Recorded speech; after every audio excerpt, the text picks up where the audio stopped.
ini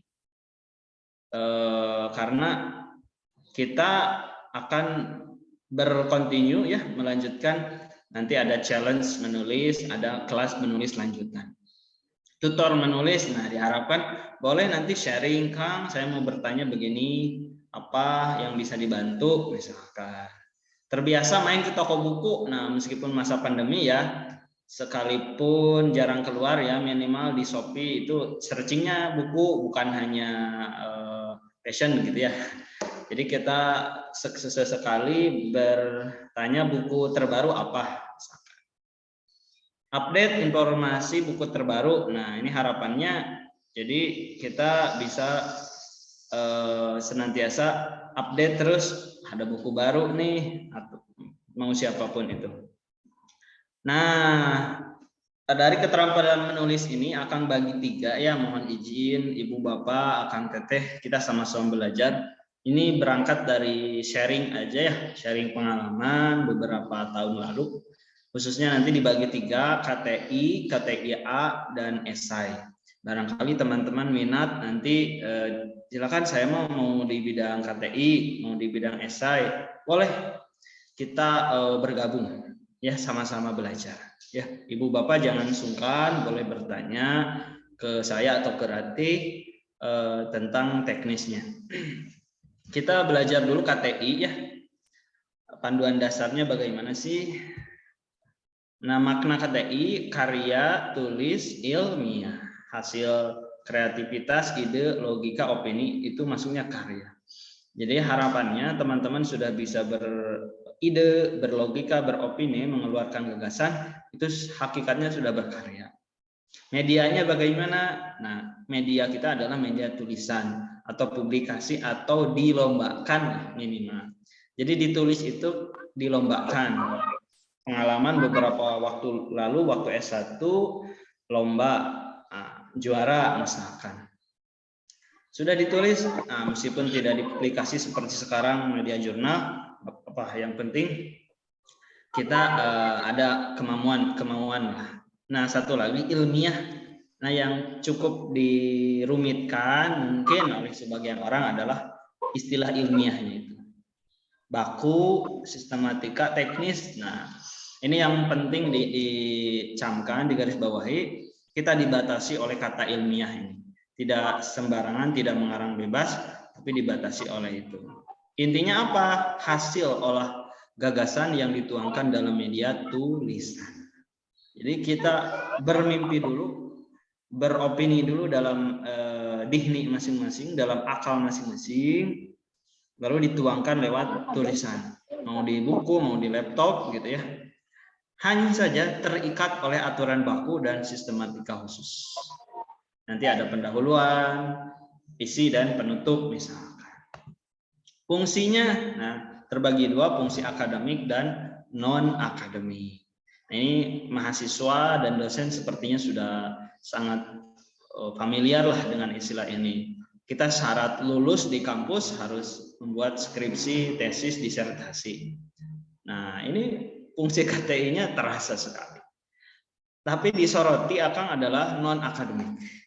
Terapi jiwa. Betul tidak kira-kira dengan menulis orang itu hatinya lebih bisa terorganisir, hatinya lebih sehat, mentalnya lebih bahagia.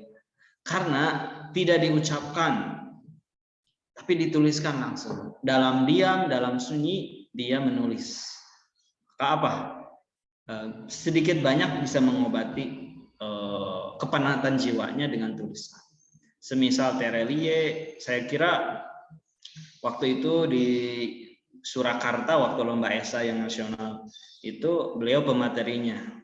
Jadi nama aslinya kan Darwis. Beliau itu menyebut terapi gitu ya. Terapi bagi saya. Jadi setelah menulis dia merasa bahagia, merasa sehat. Kemudian ekspresi diri. Nah, jadi diekspresikan lewat tulisan. Hobi. Nah, ini sudah barangkali ada yang sudah jadi hobi. Dan keabadian. Ya, paling tidak itu bisa membantu teman-teman untuk publikasi nanti di jurnal, di KTI. Karya ilmiah dan pengembangan karir seperti tadi disampaikan, lulus akademik ya. Nah, ini untuk dosen, guru, mahasiswa begitu ya. Aset, jenjang karir begitu ya, peneliti dan lain-lain. Dan juga keuntungan finansial. Tapi jangan mengharapkan seperti halnya pengusaha dan lain-lain. Kita niatnya lillahi ta'ala, kalaupun ada keuntungan, ada royalti, itu bonus dari Allah. Next, apa sih motivasinya kita menulis KTI? Menulislah dari fakta, menulislah dari teori, dan menulislah dari sistematika. Nah, itu kira-kira bisa membantu teman-teman ya.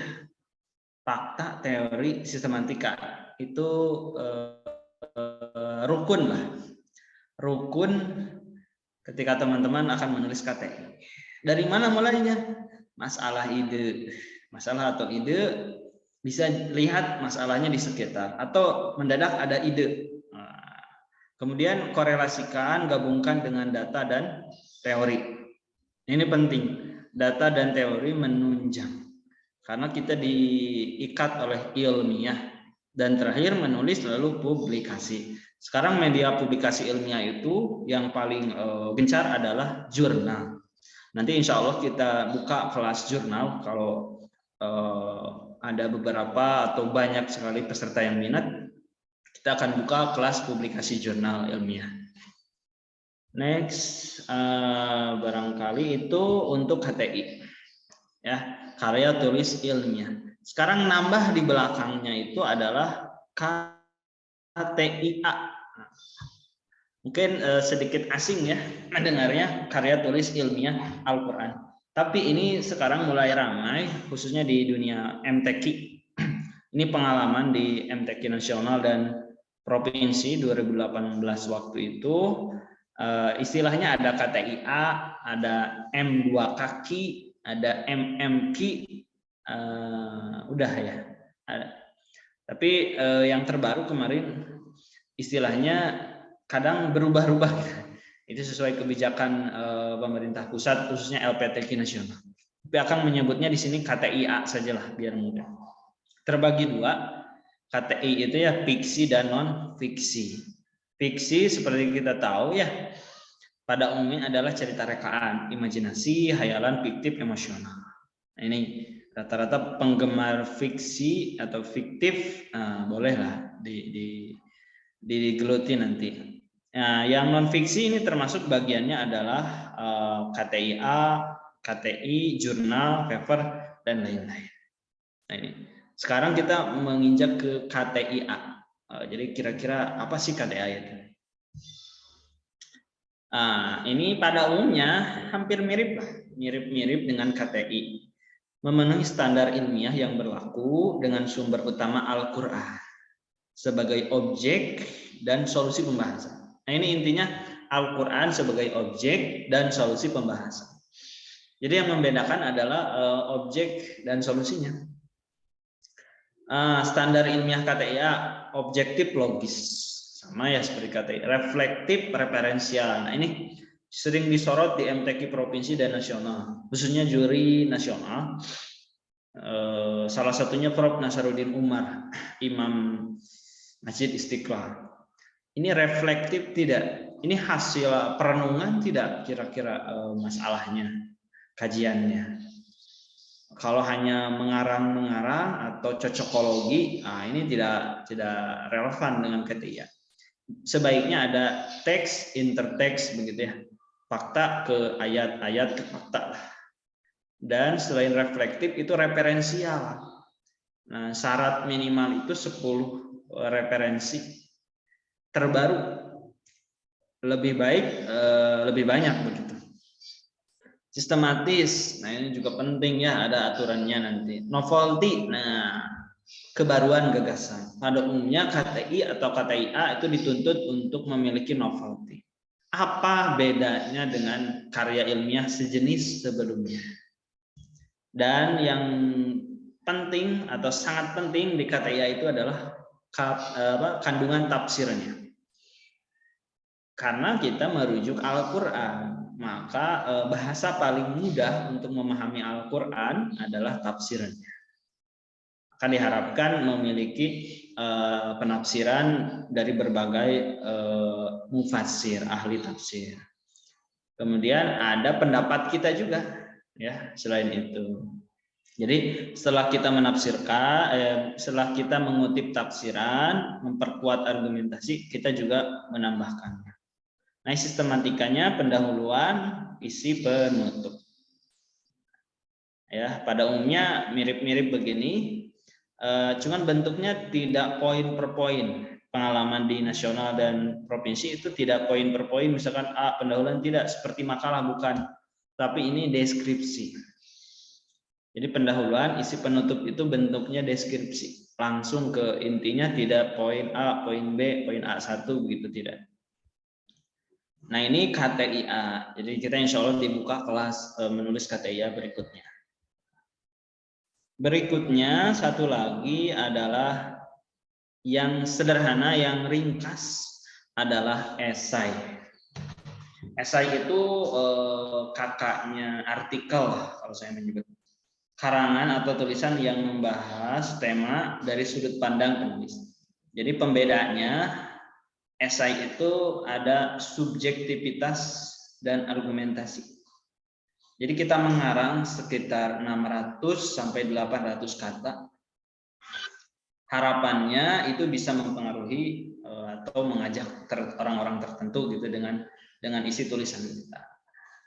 Nah, itu ya yang dicetak merah itu sudut pandang, pendapat, subjektif, dan argumentatif, itu ciri khas esai.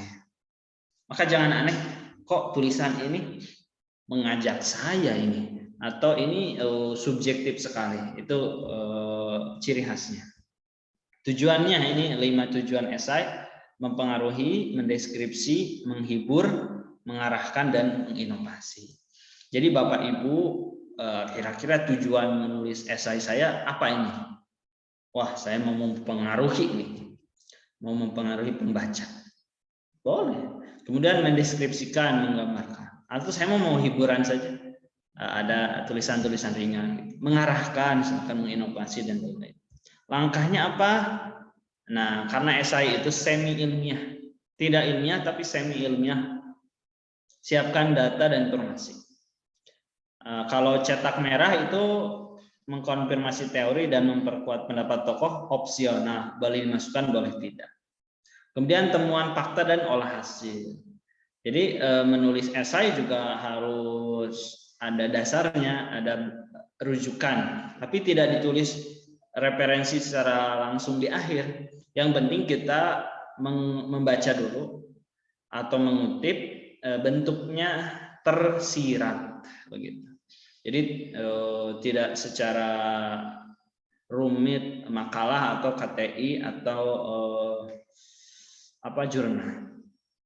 Jadi tersirat saja. Persiap deskripsi secara ringan, ringkas, dan mudah dipahami.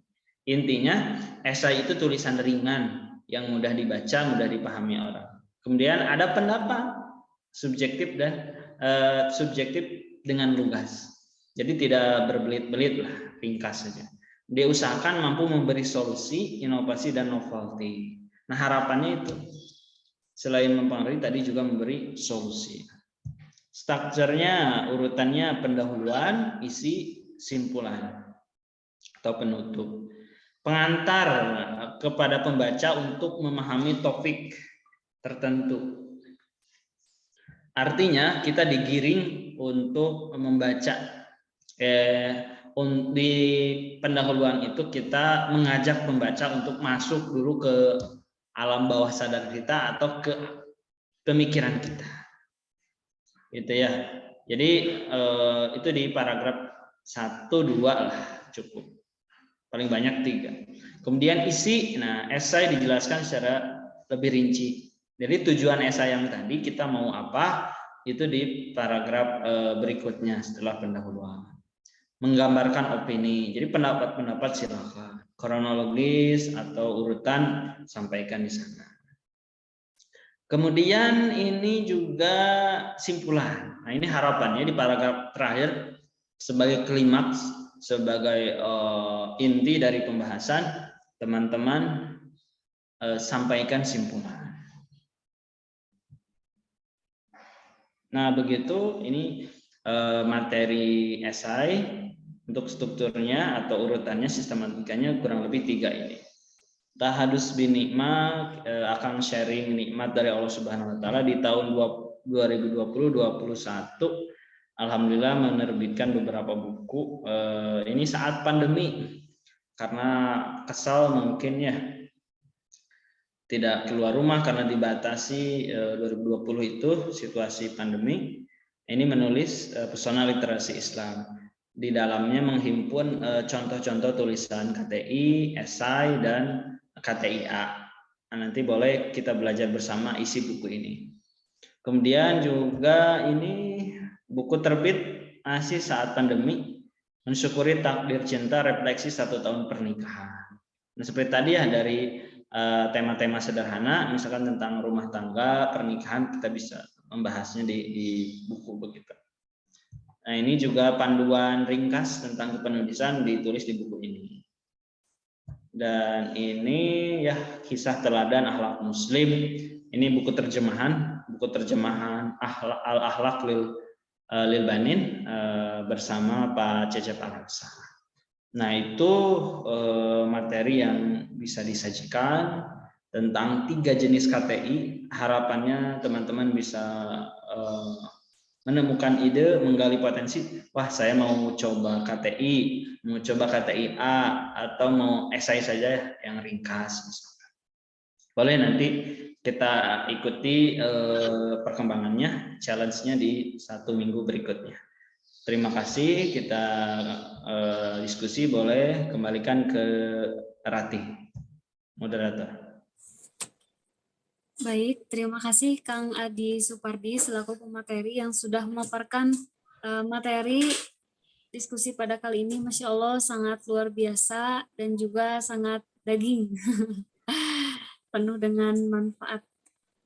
Baik, Bapak, Ibu, Teteh Akang, sekarang sesi diskusi akan kami buka. Barangkali ada yang ingin ditanyakan atau didiskusikan, silakan untuk membuka atau mengaktifkan mikrofon, atau juga boleh mengirimkan pertanyaannya di kolom komentar. Silakan.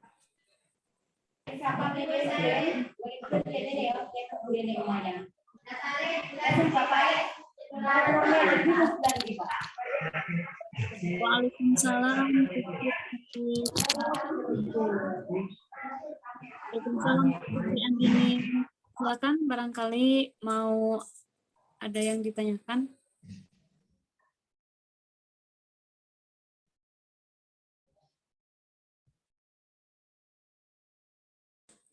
Ya, mangga Kang Muhammad S. Adi barangkali.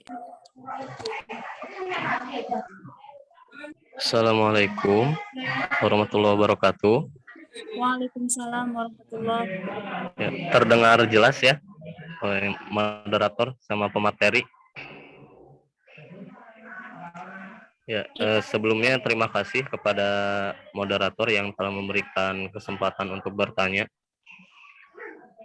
Ada yang mungkin ini mengganjal ya, Pak pemateri, Kang Adi.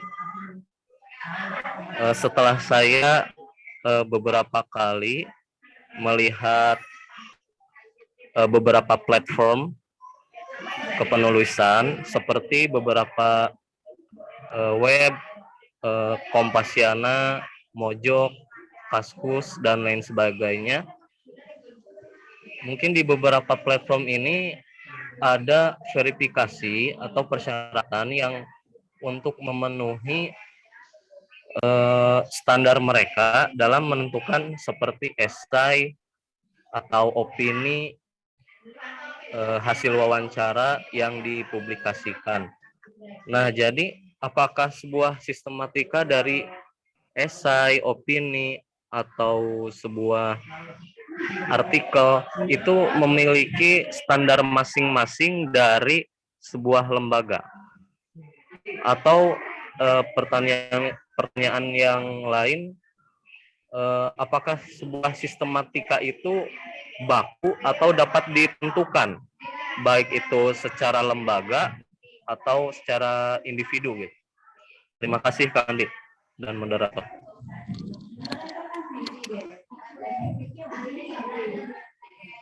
Terima kasih atas pertanyaannya.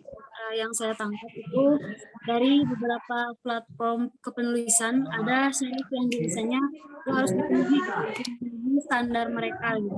Lalu yang ditanyakan apakah sistem kepenulisan itu memiliki standar masing-masing dari suatu lembaga atau itu seperti apa? Barangkali mau langsung. Oke, baik. Izin jawab ya Kang Muhammad. Saya belum tahu, belum lihat wajahnya, masih off cam. Juga saya ucapkan terima kasih kepada Akang Teteh, senior saya dari berbagai kampus yang sudah nampak hadir, Kang Jihad, Kang Daman Huri. Alhamdulillah, jazakumullah khair. Dan teman-teman yang lainnya.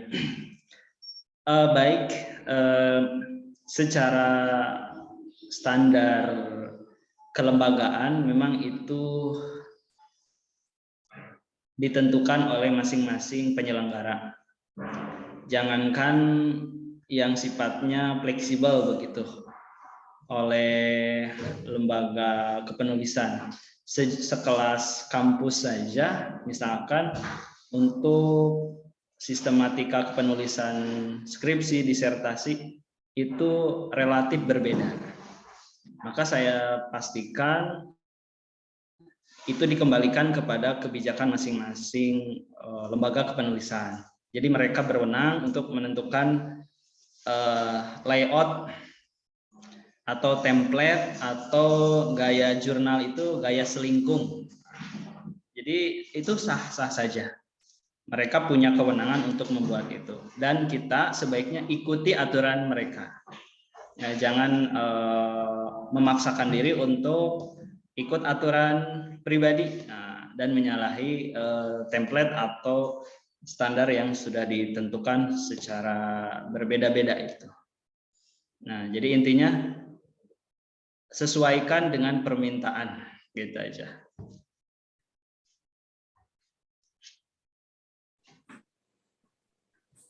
Baik, terima kasih Kang Adi atas jawabannya. Semoga terjawab ya. Tadi teh Kang Adi juga ya kalau nggak salah, Kang Muhammad S. Adi. Saya bisa. Iya, terima kasih. Iya, ya. Alhamdulillah. Lalu ini ada pertanyaan di kolom chat. Yang pertama dari Teh Fitri Andini. Assalamualaikum, Afwan, saya mau bertanya, bagaimana caranya untuk bisa menciptakan karakteristik tersendiri dari tulisan yang diciptakan? Mangga, barangkali mau langsung dijawab.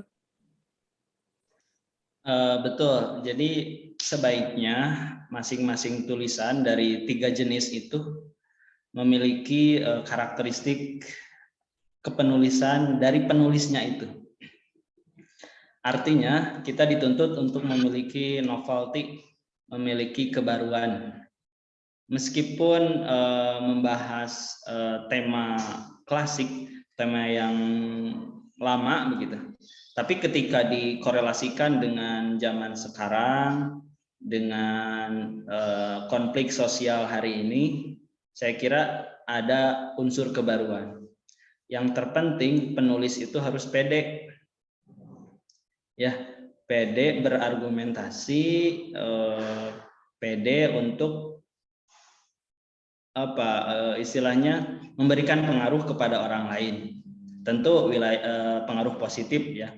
Yang jelas karakteristik itu akan muncul ketika kita ini juga pede, optimal gitu, mengeluarkan ide, mengeluarkan gagasannya. Dan orang lain akan oh iya ya, ternyata sedikit banyaknya saya terpengaruh oleh tulisan dia, oleh gaya berpikir dia gitu. Subjektivitasnya muncul. Kecuali di artikel-artikel ilmiah itu kan sebaiknya menghindari unsur subjektif yang berlebihan. Boleh subjektif, tapi sekedar mengomentari, bukan menjuruskan kita harus memilih tertentu gitu. Kita hanya mengarahkan atau sekedar mengomentari saja, begitu ya. Baik, terima kasih atas jawabannya. Semoga jawaban dari Kang Adi tadi terjawab, Teh Fitri Andini. Oke, lanjut ke pertanyaan selanjutnya dari Kang Ahmad Nafran.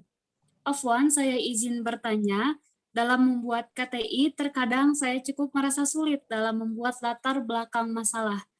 Apakah ada tips dalam membuat latar belakang masalah dan bagaimana tipsnya juga agar konsisten menulis, terutama untuk yang sangat pemula? Terima kasih. Silakan, barangkali mau langsung dijawab. Ya, terima kasih ya Nafran, Ahmad Nafran. Dalam LBM atau latar belakang masalah itu paragraf 1, 2, 3 yang paling disoroti pertama. Jadi orang tertarik itu dengan pandangan pertama biasanya. Kalau good looking di awal, di LBM, di pendahuluan, maka akan tertarik menyelesaikan tulisannya. Ya, jadi usahakan kalau jurnal misalkan abstraknya itu yang menarik. Kalau KTI atau KTIA, LBM latar belakang masalahnya yang bombastis, tapi tidak berlebihan sangat gitu. Sangat berlebihan. Artinya ada rangsangan stimulus orang untuk melanjutkan tulisannya. Caranya bagaimana membuat LBM itu? Sekarang kita mengenal istilah keluar dari zona nyaman, gitu ya. Artinya coba kaji atau bahas yang di luar umumnya gitu ya. Misalkan pengalaman dulu waktu S1 membahas fenomena hijab trendy ya. Dulu pernah cerita waktu S1 semester 5 atau 6 akan membahas tema hijab trendy di kampus UIN Bandung. Juri kan bertanya, kamu laki-laki? Iya Pak, saya laki-laki normal. Tapi kenapa bahas hijab gitu, bahas fenomena jilbabs ya yang viral waktu itu ya 2016 atau 15 saya lupa lagi. Iya Pak, justru dengan sudut pandang laki-laki hijab trendy itu bisa jadi lebih objektif daripada sudut pandang perempuan karena ada sisi pembelaannya. Tapi kalau sudut pandang laki-laki kemudian dirasa lebih objektif lah. Maka waktu itu jadi juaranya. Nah, artinya coba pilih tema atau judul-judul yang jarang disinggung orang lain, tapi kira-kira kalau dibahas, diangkat itu jadi sesuatu yang wow. Jadi orang ngeh dan sadar gitu. Harapannya begitu. Jadi coba pilih tema yang jarang disinggung orang lain, kalaupun sering dibahas tapi sudut pandangnya yang berbeda. Itu pertama. Kedua, coba di pendahuluan itu kutip atau masukkan pendapat tokoh. Kalau misalkan hukum Islam, siapa kira-kira guru besarnya? Kita kutip itu.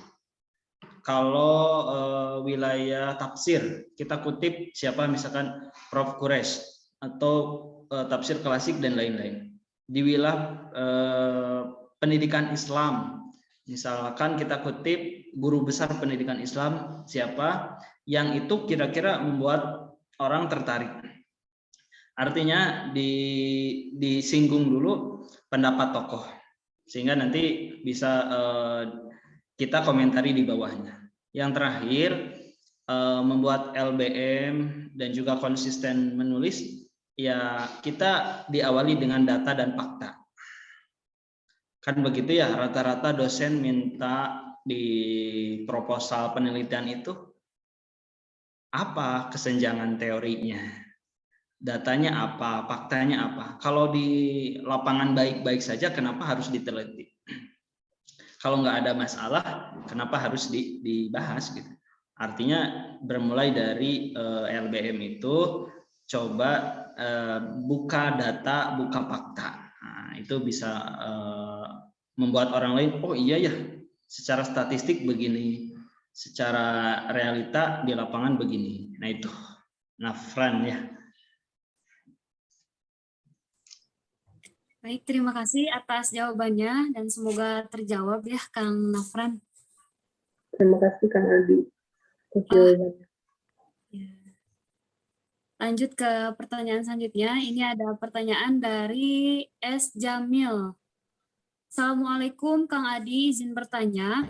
Kadang kesulitan kita ketika kita sedang membuat sebuah tulisan, baik itu yang sifatnya ilmiah ataupun non-ilmiah, itu adalah dalam memilih kata atau kalimat yang harus sesuai dengan EYD. Jadi terkadang kita kesulitan dalam menyesuaikan dengan kata baku. Kiat cara agar kita lebih mudah dalam memilah dan memilih kata itu bagaimana ya Kang agar terbiasa? Syukron. Silakan Kang Adi. Oke, sekarang yang update itu yang terbaru istilahnya tidak digunakan lagi EYD, ejaan yang disempurnakan. Sekarang yang terbaru itu adalah PUEBI, Pedoman Umum Ejaan Bahasa Indonesia. Nanti teman-teman bisa download atau saya share nanti di grup. Itu sebagai kitab suci lah. Saya menyebut kitab suci para penulis, paling tidak pedoman itu dijadikan rujukan. Misalkan apotek atau apotik gitu ya. Silahkan atau silakan. Itu di PUBI disinggung di beberapa disebut misalkan masjid atau masjid itu beberapa. Al-Quran itu pakai strip atau pakai corak atau tidak, nanti boleh di download PUBI, Pedoman Umum Ejaan Bahasa Indonesia. Nah untuk pembiasaan ya kita sering melihat-lihat, tapi kalau Kang rumit, kalau sedikit nulis lihat sedikit nggak apa-apa. Kita ada sesi self editing gitu. Di akhir pasti tulisan kita ada yang typo, ada yang salah atau kurang pas urutannya. Nggak apa-apa. Yang penting setiap di akhir mau 1 halaman sekali, mau 5 halaman sekali atau 10 halaman sekali, nanti di akhir lakukan self editing. Jadi editing pribadi, dicek kira-kira ini tiponya di mana. Nah, pakai alat pendeteksi bisa kan? Yang penting kita lakukan dulu, gitu ya, lakukan dulu. Karena sekelas profesional pun tipe itu sering ditemukan, gitu ya. Karena ya manusiawi lah. Tapi yang jelas kita bisa mengoptimalkannya, mengikhtiarkannya itu ada self editing. Di akhir kita gunakan revisi editing secara pribadi, gitu ya. Kalau memilih, ya itu bahasa yang digunakan itu sebaiknya bahasa yang kita nyaman aja, kita nyaman membacanya. Jangan terpengaruh oleh, ini nggak cocok, biarkan aja gitu ya untuk sementara. Yang penting kita rasa itu cukup. Kalaupun nanti ada revisi oleh ahlinya ya, bukan ujuk-ujuk siapa ini menilai kurang pas. Nah kan bisa jadi itu tidak baik juga. Tapi kalau mau editing ya ke ahlinya, ke editor misalkan, gitu.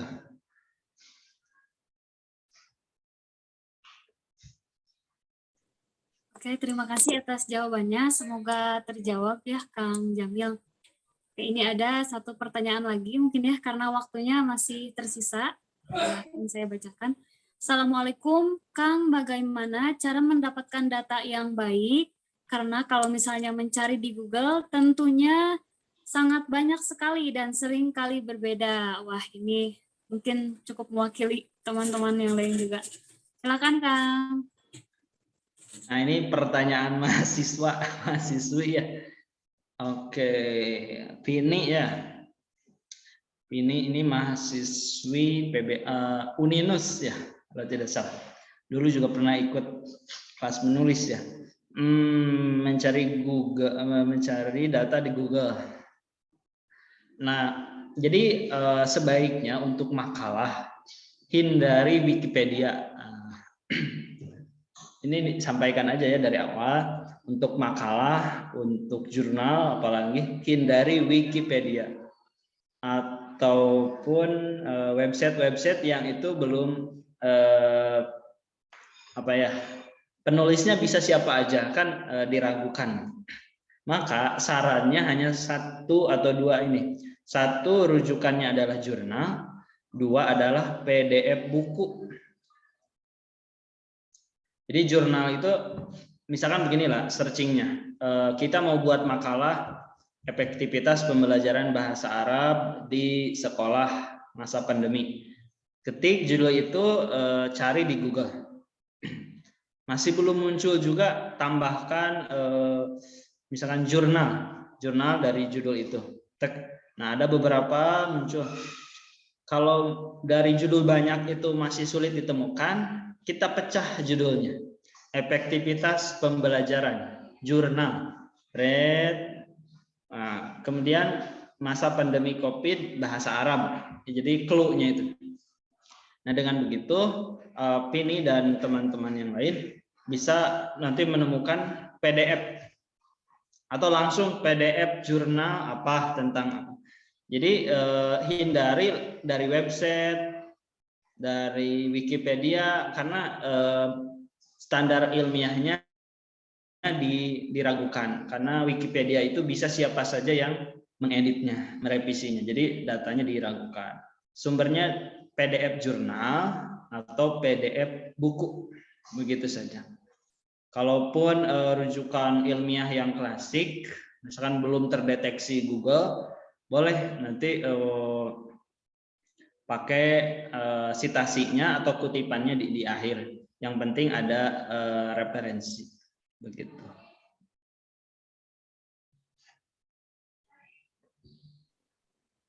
Oke, terima kasih atas jawabannya. Semoga terjawab ya Teh Vini.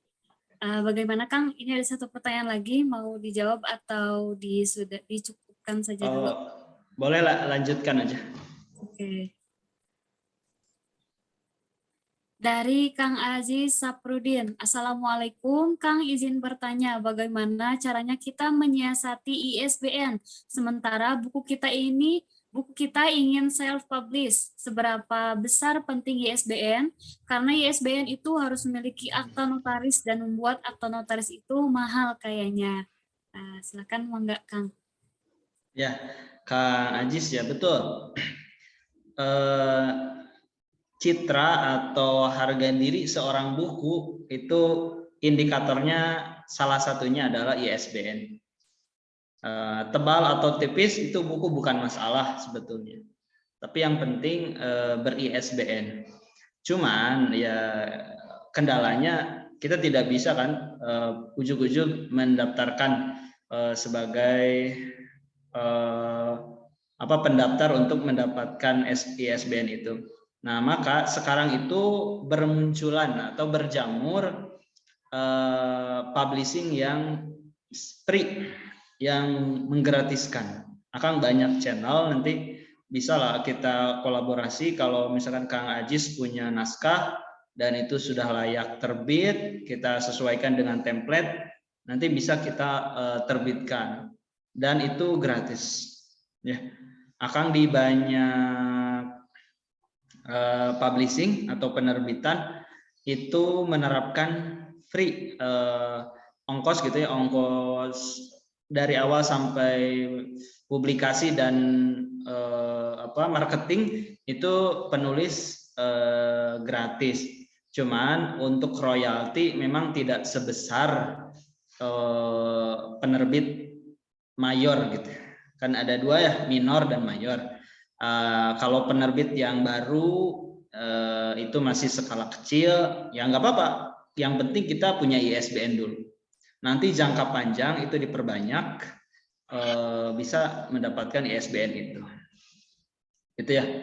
Kalaupun nanti naskahnya sudah sangat bagus, kita taikkan derajatnya ke penerbit mayor, misalkan sekelas Mizan, sekelas apa, misalkan Rosda Karya dan lain-lain.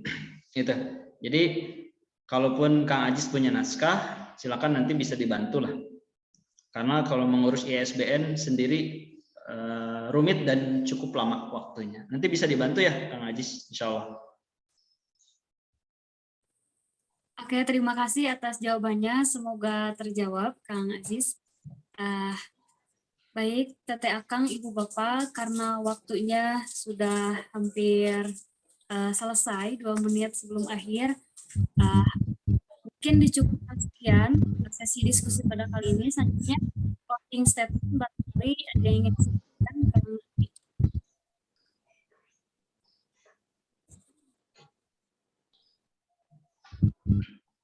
Assalamualaikum warahmatullahi wabarakatuh.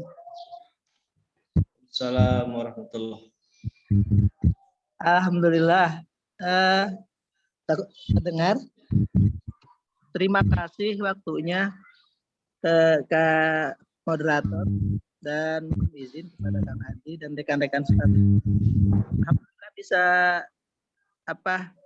bertemu penulis hebat ini Kang Adi. Alhamdulillah. Kebetulan saya senang sekali gitu penulis. Walaupun dari buku perdana saya itu jadi terhambat gitu kan. Ini curhat sebentar, boleh Kang Adi ya? Boleh. Sok, enggak. Iya. Terhambatnya jadi pas pertamanya saya ada penerbit gitu ya. Ada penerbit. Cuman pas sudah ngirimin naskah, pertamanya tidak ituin biaya. Pas ngirimin naskah, ternyata kan itu ada ongkos cetak ya. Ternyata ongkos gedean, Allah, naskah masuk. Berapa? Budgetnya berapa Kang Ajis? Hampir 2.500.000 itu kan ngitung per eksemplar gitu ya, misalkan sekian per eksemplar. Halah, sementara naskah tidak bisa dicabut lagi. Kalau dicabut lagi itu 800.000. Aduh, katanya gimana ini gitu. Jadi batal Kang Ajis ya? Enggak dibatalin, justru dilanjutin. Pas di pertengahan juga mandeg gitu ya. Aduh, jadi ya kurang berjalan gitu. Jadi makanya barangkali nanti insya Allah karena nomor WA-nya Akang ada, saya mau banyak konfirmasi dengan Akang, mohon bimbingannya begitu. Karena ya pengen kayak Kang. Walaupun Kang Adi kayaknya usianya di Apunten ya Kang Adi ada di bawah saya, tapi keilmuannya sudah jadi syekh dari saya gitu. Mohon bimbingannya nanti begitu Kang Adi. Karena ya banyak seperti apa yang diitukan Kang Adi, ada ide-ide dan naskah juga lagi dibikin karena waktu dulu di UIN Bandung, waktu di IAIN, saya anak terakhir di IAIN. Jadi alumni. Banyak hal yang ingin dituangkan gitu tentang waktu dulu di Cipadung, waktu dulu ngaprak begitu itu ya tuh kehidupan. Tapi itu pengen nyari yang penerbit yang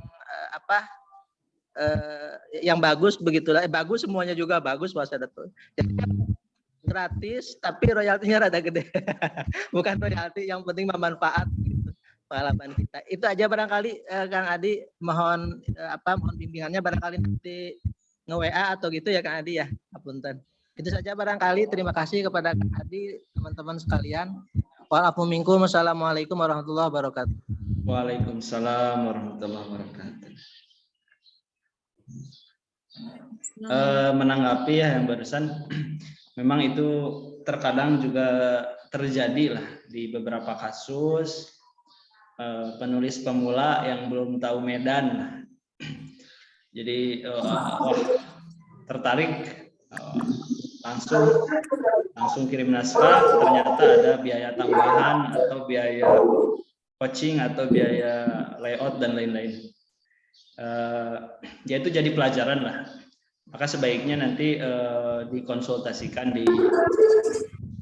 di apa ya, di mentor atau dibimbing ya Kang Ajis dan teman-teman. Nah, Ya. ini barangkali sudah muncul challenge. Sudah ada Kang. Kira-kira ini isinya apa ya? Dalam feedback setelah acara ini 1 minggu, barangkali teman-teman bertahan di grup begitu ya, tidak keluar. Tapi itu hak masing-masing, silakan.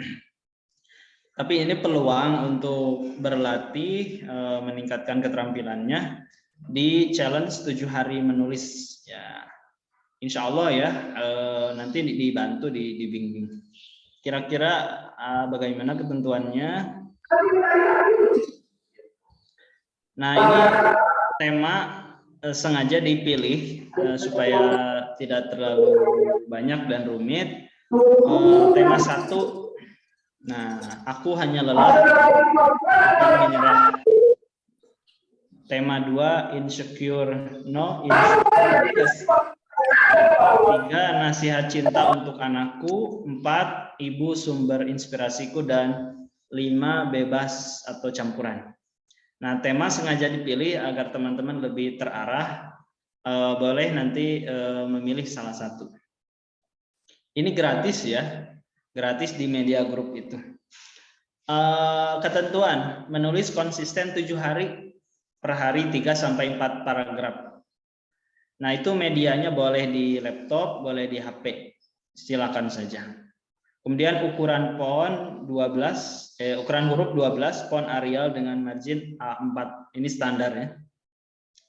12 Arial begitu. Menulis dengan memilih satu tema dan konsisten satu tema itu. Jadi selama 7 hari 3-4 paragraf teman-teman menulis. Maka direkap, dikumpulkan selama 7 hari diupayakan mampu menulis 5-6 halaman. Ya. Nah, ini tambahannya. Mana? Selama 7 hari tiap sore mengirimkan tulisan 2 paragraf ke grup. Jadi dari tulisan di laptop atau di HP itu di-share boleh. Ini juga belajar publikasi, belajar melatih rasa percaya diri. Nggak apa-apa, karena di sini tidak ada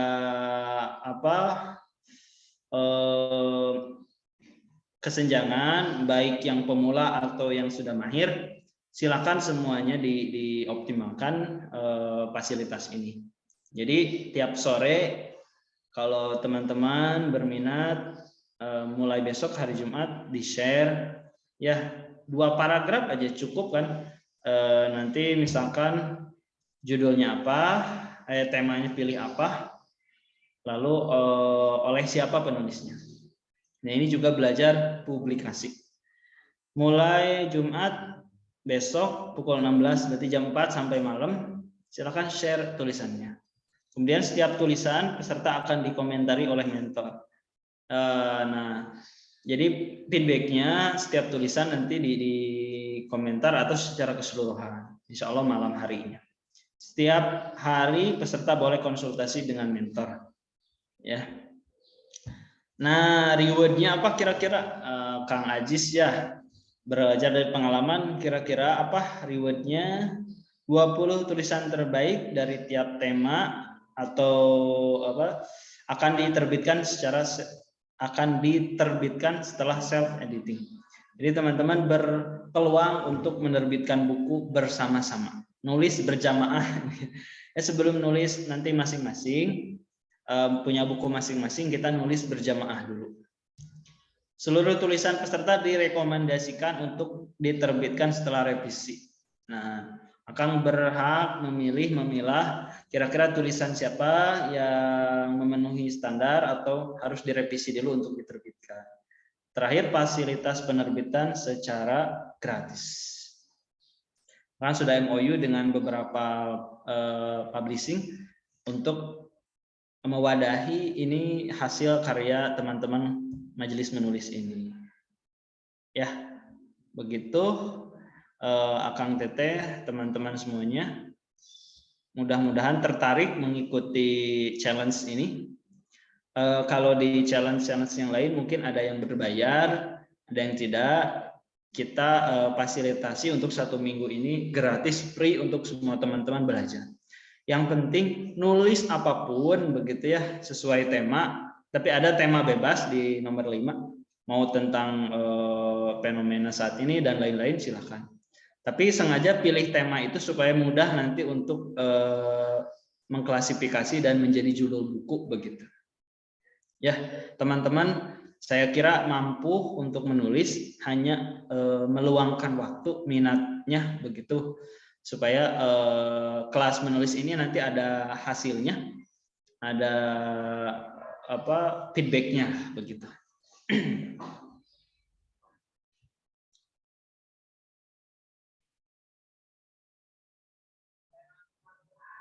Nah, betul. Fitri bertanya, jadi selama 7 hari ceritanya bersambung, ya. Selama 7 hari itu continue ya, 1, 2 dan lain-lain. Itu ada kesinambungan bacaan, jadi nyambung. Pertanyaan sama gitu ya. Satu tema yang sama, kita menulis challenge-nya di-share tiap sore itu 2 paragraf saja. Nah, ya kira-kira lah 2 paragraf di WA cukup berapa, misalkan kita kirim. Terus yang di Word atau di Word HP-nya boleh 3-4 halaman. Yang jelas tiap peserta itu 5-6 halaman. Boleh lebih bahkan dari itu. Menulisnya berupa pendapat, ya ini bebas ya. Ini sifatnya subjektif pendapat. Tidak disebut KTI, tidak disebut KTIA, tidak disebut esai. Ini mengarang bebas. Maka melihat minat besar dari teman-teman, silakan menulis mengarang bebas. Tapi jangan bebas tuh. Ya. Dan no sara ya, bukan sifatnya sara ya. Bukan seperti Arteria Dahlan menghina suku tertentu gitu ya. Jadi ini sifatnya sesuai tema tadi. Nah, itu mengarang bebas dengan tema khusus lah. Apapun itu mengarang bebas terbatas lah kita. Ya, kembali ke moderator, saya Ratih. Baik, terima kasih Kang Adi yang sudah memaparkan challenge kita 7 hari ke depan ya.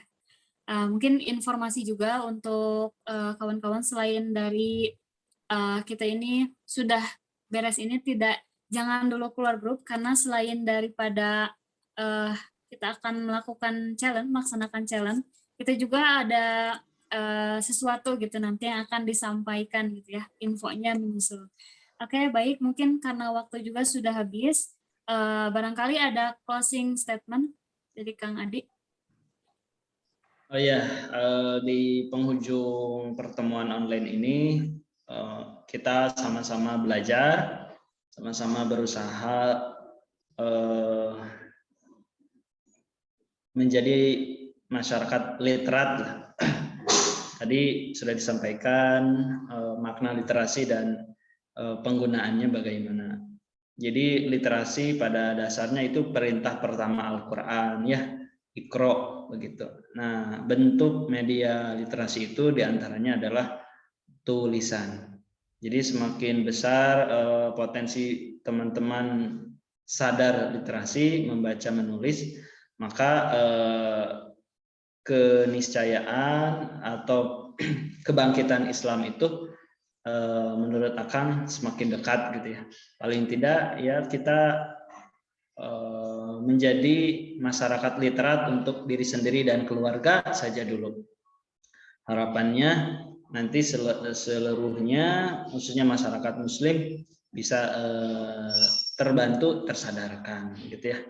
Jadi kita sama-sama belajar untuk menjadi masyarakat literat, menjadi masyarakat Iqra, menjadi pembaca begitu. Begitu ya, cukup lah. Nanti kalaupun proses pembimbingan mentor, kita bisa berdayakan grup begitu. Dan juga link feedbacknya diisi ya. Kalau sertifikat Kang Ajis kita tidak menyediakan ya, kita lillahi ta'ala dulu untuk tahap pertama gitu ya. Nanti mudah-mudahan lah di periode berikutnya, kalaupun ada kesempatan, insya Allah di tiap bulan, di akhir bulan kita adakan kelas menulis begitu, insya Allah. Baik, terima kasih Kang Adi. Sebelumnya jangan dulu keluar setelah nanti ditutup karena kita masih ada sesi foto bersama secara virtual ya. Baik, alhamdulillah acara dari awal sampai akhir telah selesai dilaksanakan dengan hikmat dan penuh barokah insya Allah. Mengutip perkataan Pramudia Anantatur, beliau pernah berkata, orang boleh pandai setinggi langit, tapi selama ia tidak menulis, ia akan hilang di dalam masyarakat dan dari sejarah. Menulis adalah bekerja untuk keabadian. Sekian dari saya. Mohon maaf apabila terdapat kesalahan. Mari kita tutup dengan hamdalah dan doa akhir majelis. Alhamdulillahirabbil alamin. Subhanakallahumma wa bihamdika asyhadu an la ilaha illa anta astaghfiruka wa atubu ilaik. Assalamualaikum warahmatullahi wabarakatuh. Warahmatullahi wabarakatuh. Nah, silakan yang belum mengaktifkan kameranya diaktifkan terlebih dahulu. Kita